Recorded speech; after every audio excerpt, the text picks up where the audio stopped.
sa lahat at mabuhay.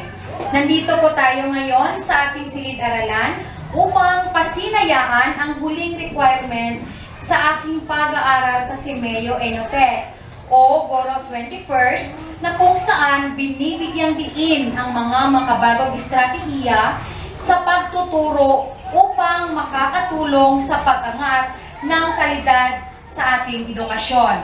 Pero bago ang lahat, hinihiling ko sa inyo, mga bata, na magsitahimik dahil mamaya meron ako mga katanungan sa inyo na dapat ninyong sagutin. Ngayon ay inyong matutunghayan ang isang debate o pagtutunggali na may paksang alin ang makapagbigay ng maraming kaalaman sa ating panahon ngayon. Ang aklat o ang makabagong teknolohiya. Sa bawat debate ay mayroong moderator. Kaya bigyang daan natin sa Irish Valladolid na siyang moderator sa dalawang grupo.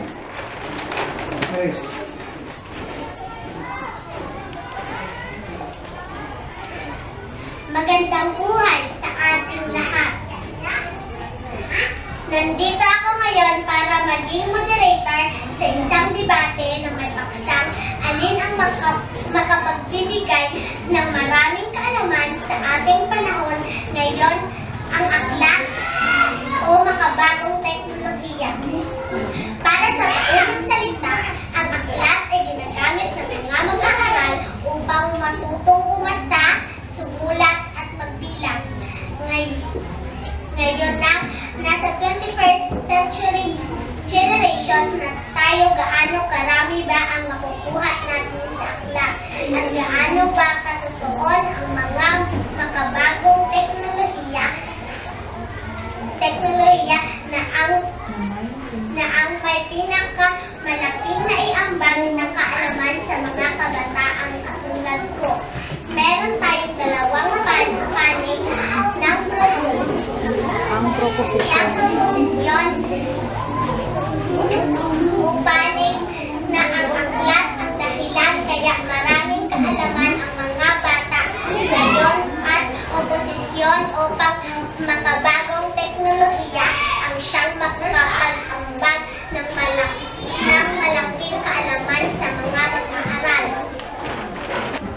Bibigyan ko lamang kayo hanggang 3 minuto sa paglalahad na kung saan ang bawat isa ay may pagkakataong may pahayag ang kanyang salimutin, ideya at kaisipan ayon sa ating paksa.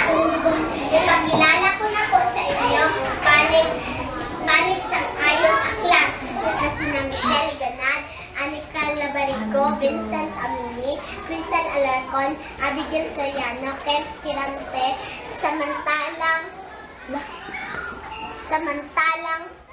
sa panig sa lungat makabagong teknolohiya, sina Harold Tracy Cabasal, Althea Lorraine Flores, Angeline Cagod, Shane Bueno, Ayan Calcaben, Gwyneth Zamora. Ang ating mga hurado ngayon ay walang iba kundi si Ginoong Yolando A. Canha, ang mabait nating Olong Goro, Ginang Aida de los Santos, Teacher 1, 16 taon na sa serbisyo, Ginang Ivy Jean Flores, ICT Assistant Coordinator, 2 taon at ang ating timekeeper, kay Lorraine Cinco. Ako po si Michelle Ganas. Ako po ay nasa panig sumasang-ayon na ang aklat ay maraming naiambag na kaalaman sa mga mag-aaral na tulad ko. Isa sa magandang gawain ang pagbabasa gamit ang aklat. Sapagkat hinggil sa inyong hilig at interes dito, maraming magandang bagay na naitutulot na kapag palawak ito ng ating imahinasyon na ipapaisip sa atin ng ating nababasa ang mga bagay na imposible nating makita o maranasan. Higit sa lahat, marami tayong napupulot na kaalaman at aral na dagdagan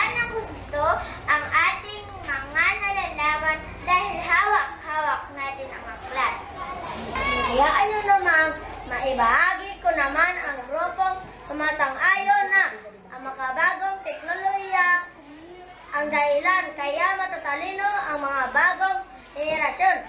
Isa sa mga patok ang gamit sa teknolohiya ay ang computer. Marami kasing gamit ang isang computer, lalo na sa mga Pilipinong mag-aaral ngayon. Isa sa mga gamit nito ay ang pagbibigay ng internet. Alam din nating lahat na halos lahat ng impormasyon ay nakukuha na ngayon sa internet. Sa panahon ngayon, nagkalat ang iba't ibang makabagong teknolohiya sa ating mundong patuloy na umuunlad. Isa sa mga teknolohiyang ito ay ang computer na makaambag na maraming impormasyon at kaalaman sa atin.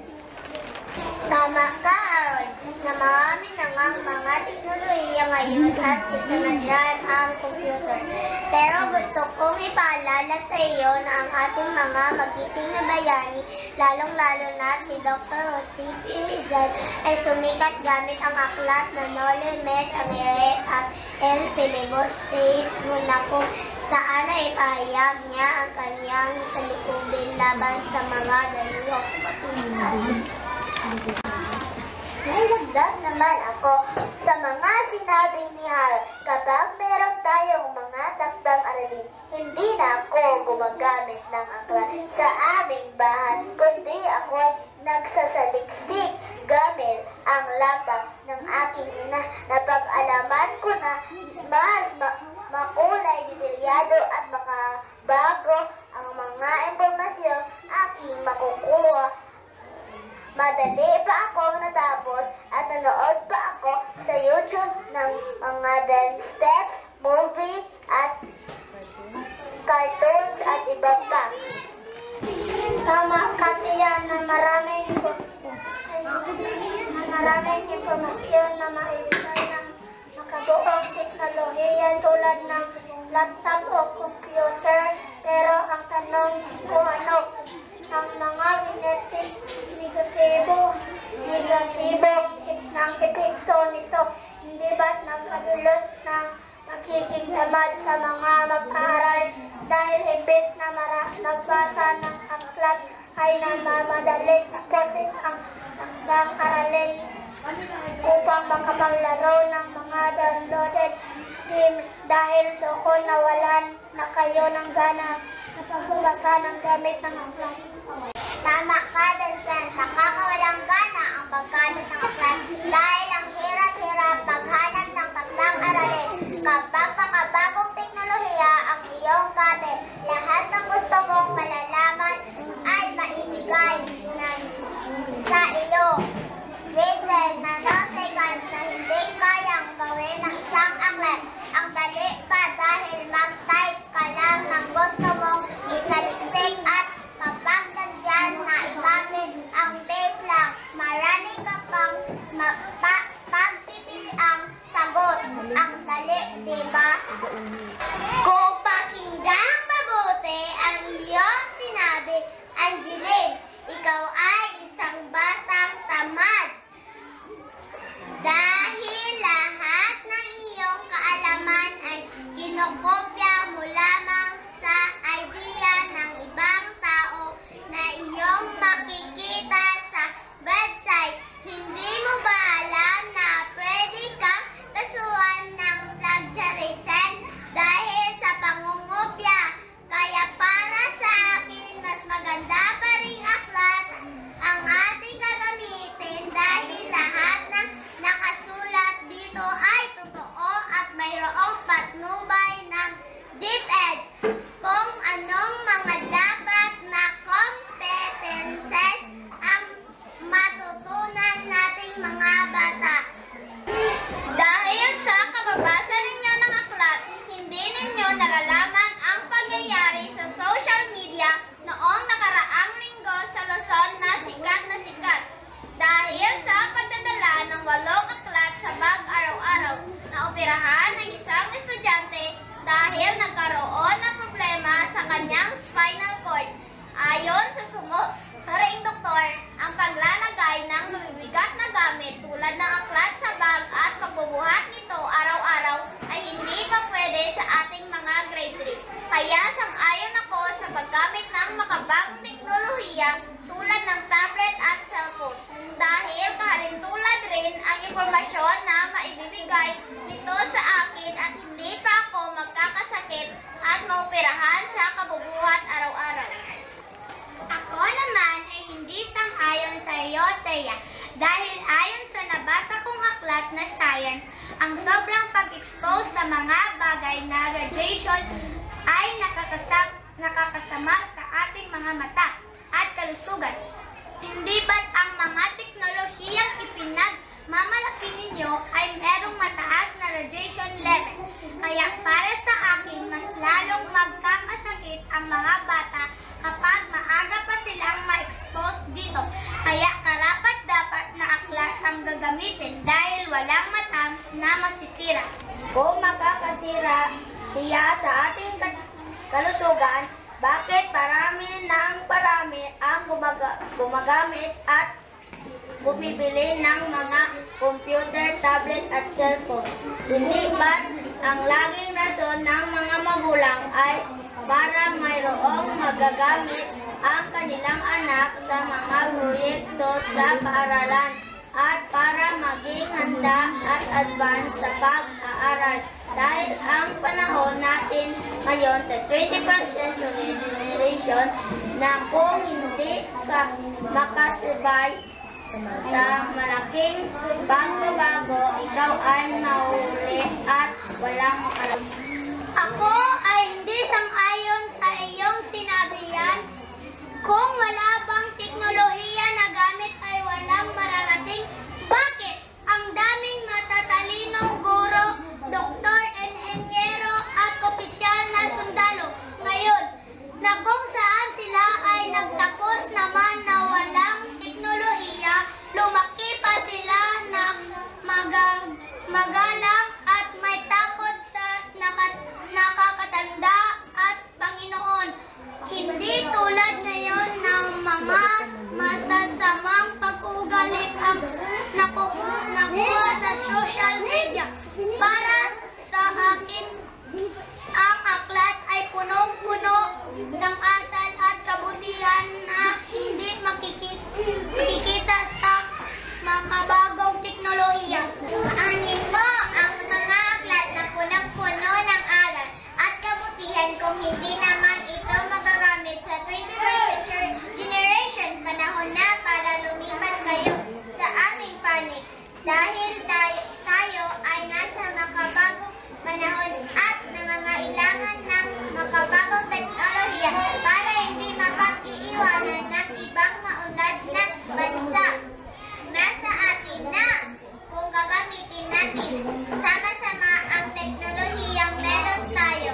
Sa puntong ito, alam kong sapat na ang inyong narinig na mga ideya, rason at kaisipan sa bawat grupo. Sa mga kakalangkarang naming mga plano, nasa inyo na ang tamang pagpapasya kung alin ang makapagbibigay ng maraming alaman sa ating panahon ngayon. Ang aklat, makabagong teknolohiya. Sa muli, magandang buhay sa lahat. Maraming salamat sa dalawa nating grupo, ang grupong proposisyon at ang grupong oposisyon. At bigyan natin sila ng driver's clap. 1, 2, 3, Philippine Road. Bago natin marinig ang hatol ng ating mga kurado, tatanungin ko muna ang mga tagapakinig dito sa loob ng silid-aralan. Sa inyong opinyon, alin ang makapagbibigay ng maraming kalaman sa ating panahon ngayon? Ang aklat o makabagong teknolohiya? Tatawag lamang ako ng 5 sa mga bata at ang bawat isa sa inyo ay kukuha ng butterfly at ilalagay ninyo sa grupo na gusto ninyong iambag ang inyong kaalaman. At magbigay kayo ng isang rason kung bakit ito ang inyong pinili. Okay, sino ang unang magsagot?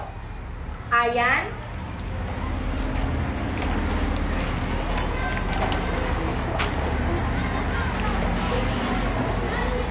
Nabidyan siya.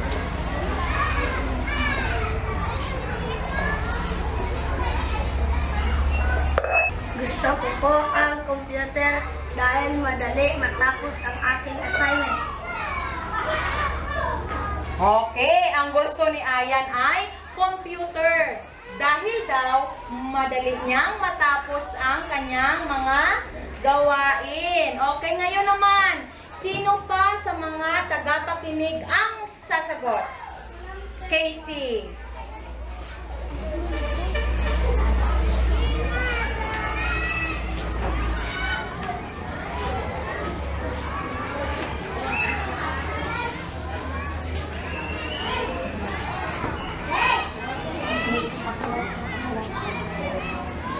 Pipiliin ko ay computer dahil ang aklat ay mabigat kapag ilalagay sa bag.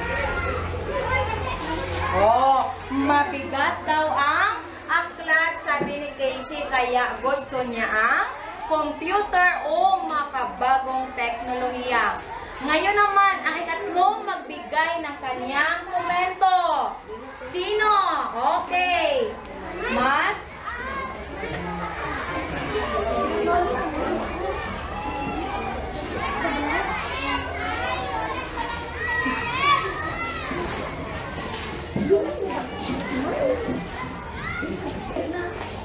Ang pipiliin ko ay aklat. Marami akong matutunan doon.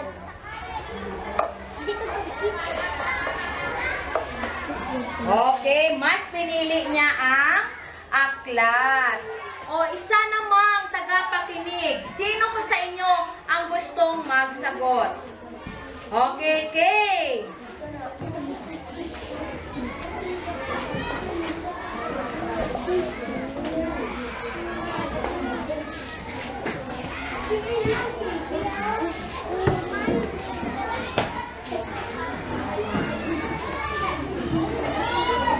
Gusto ko ang magkabagong teknolohiya sa pagtulungan ko na tumuto. O, para sa kanya, mas pinili niya pa rin ang makabagong teknolohiya. Huling tagapakinig na naman. Sino ang gusto magbigay ng kanyang komento? Okay? Excel?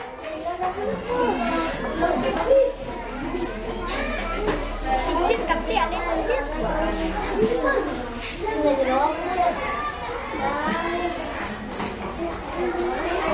Gusto ko ang aklat dahil ang aklat ako ay maraming matutunan.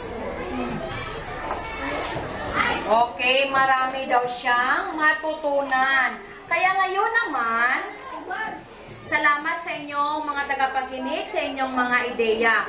Meron tayong 3 makabagong teknolohiya at meron tayong 2 sa proposisyon o aklat ang kanilang pinili. At sa puntong ito, bigyan nating daan ang ating mga hurado sa pagbibigay ng kanilang komento. Unahin ko ang ating guro na si Ginang Aida S. de los Santos. Palakpakan! Okay, mga bata, bago ko ibigay ang aking panig, babatiin ko muna kayo lahat. Okay, congratulations sa mga debater. Magaling kayo, kahit grade 3 pa kayo. Nakapag-debate kayo ng maayos at nakapagbigay ng simpleng idea o puro-puro kung alin ang makapagbibigay ng maraming kaalaman sa ating panahon ngayon, ang aklat o makabagong teknolohiya. Para sa akin, kung ako ang iyong tatanungin, papanig ako sa aklat. Dahil diyan tayo natututo mula pa noon na nag-aral tayo kahit hindi pa tayo nag-aral, hindi tayo nagpunta sa school. Ang ating ina ay unang nagbasa ng aklat para sa atin. So, sa aklat talaga to dahil ang aklat ang nagbibigay ng maraming kaalaman. Yung makabagong teknolohiya ang nakasulat dyan galing pa rin sa aklat, gi-download lang para madali ang trabaho. Kaya matuto pa tayo magbasa ang makabagong teknolohiya, makapatamad sa atin.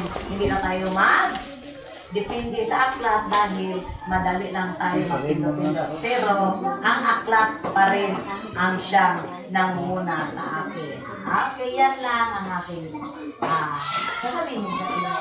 At ilang panit ko. Naman, patingnan natin ang panit ng ating ICT Coordinator, Ginang Ivy Jean Flores. Para sa inyo mga bata, binabati ko kayo sa aking galing na ipinakita niyo sa pagdidebate. So marunong kayong sumagot at gumamit ng mga hacks questions. Kapag gamit naman ang makabagong teknolohiya, hindi kayo nahuli sa mga impormasyon o pangyari sa ating komunidad dahil marunong kayong gumamit nito.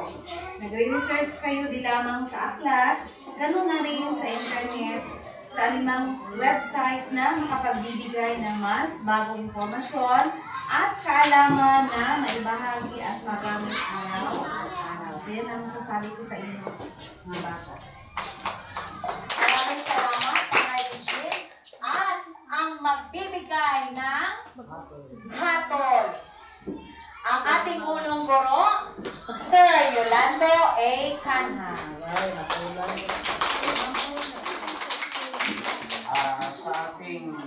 Sa inyong magaling na guro, Ginang Evelyn Aquino, sa mga kasama ko na mga hurado, Ginang De Los Santos at Ginang Flores, sa mga magkatunggali sa umagang ito, ang proposition na ang kanila ay nasa aklat at ito naman ang makabago na teknolohiya. Ay ang bawat isa sa inyo ay may kanya-kanya kayong mga bagay na ang aklat ang mas maganda at nasa kabilang panig naman ang modern, ang makabagong teknolohiya. Mga bata, kayo lahat ay magagaling. Alam ko naman magagaling kayo lahat. At may kanya-kanya kayong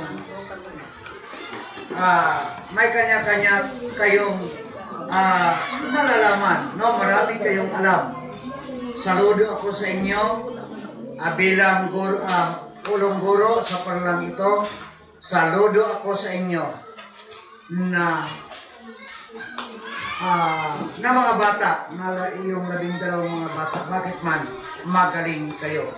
Kung titingnan natin sa mga makabago na teknolohiya, marami kayong talagang nalalaman. At bilang ulong guro,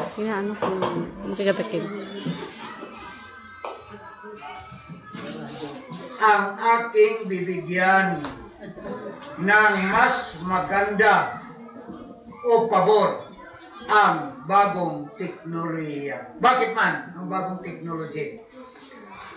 Ang aklat, tama, mabigat na kargahin ng mga bata at saka ang paglaki ninyo medyo madali. Kung modern technology, wifi lang, at saka internet,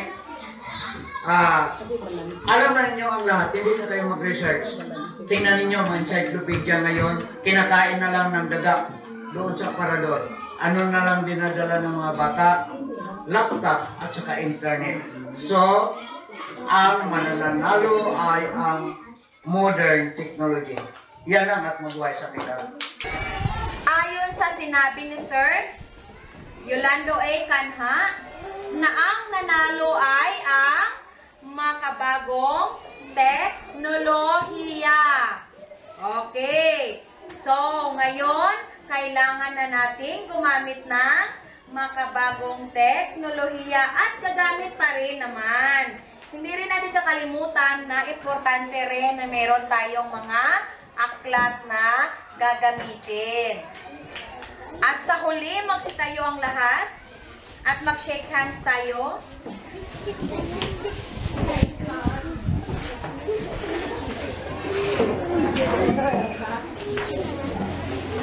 Balik sa bangko.